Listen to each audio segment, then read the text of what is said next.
ஆளுநர் தமிழ்நாடு அரசுக்கு முட்டுக்கட்டையை உருவாக்கியிருக்கிறார், அதனை நீக்க வேண்டும் என்று உச்சநீதிமன்றம் தெரிவித்திருக்கிறது. அண்மை செய்தியாக பார்த்து வருகிறோம். ஆளுநருக்கு எதிரான தமிழ்நாடு அரசு தொடர்ந்த வழக்கு உச்சநீதிமன்றத்தில் நடைபெற்று வருகிறது. இந்நிலையில் ஆளுநர் தமிழ்நாடு அரசுக்கு முட்டுக்கட்டையை உருவாக்கியிருக்கிறார் என்றும் உச்சநீதிமன்றம் தெரிவித்திருக்கிறது. இதற்கு முன்பாக எதன் அடிப்படையில் மசோதாக்களை ஆளுநர் காலவரையின்றி நிறுத்தி வைத்திருக்கிறார் என்று உச்சநீதிமன்ற நீதிபதிகள் சரமாரியான கேள்வியை எழுப்பியிருந்தனர். இந்நிலையில் ஆளுநர் தமிழ்நாட்டு அரசுக்கு முட்டுக்கட்டையை உருவாக்கியிருக்கிறார் என்றும் அதனை நீக்க வேண்டும் என்றும் உச்சநீதிமன்றம் தெரிவித்துள்ளது.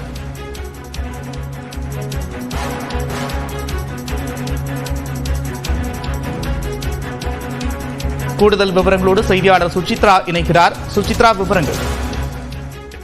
ஆளுநர் விவகாரத்தில் தற்பொழுது மனுக்கள் மீதான விசாரணை என்பது தமிழ்நாடு தாக்கல் செய்த மனுக்கள் மீதான விசாரணை 3வது நாளாக தொடங்கி உச்சநீதிமன்றத்தில் நடைபெற்று வருகிறது. மிக முக்கியமாக மசோதாக்களுக்கு ஒப்புதல் அளிக்காமல் நிறுத்தி வைத்துவிட்டு அது குறித்த தகவல் எதையும் மாநில அரசிற்கு ஆளுநர் தெரிவிக்காமல் இருந்தது ஏன்? அதுபோன்ற சமயத்தில் மாநில அரசு என்பது எவ்வாறு செயல்படும் என்ற ஒரு கேள்வியை உச்சநீதிமன்றமானது எழுப்பியிருக்கிறார்கள்.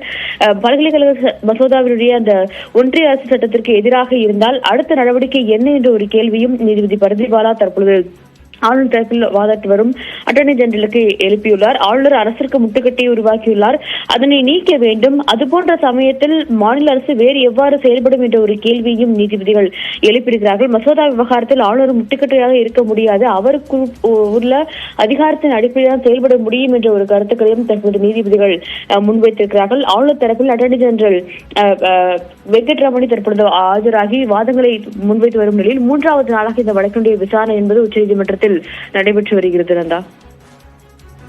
நன்றி சுசித்ரா, விரிவான விவரங்களுக்கு.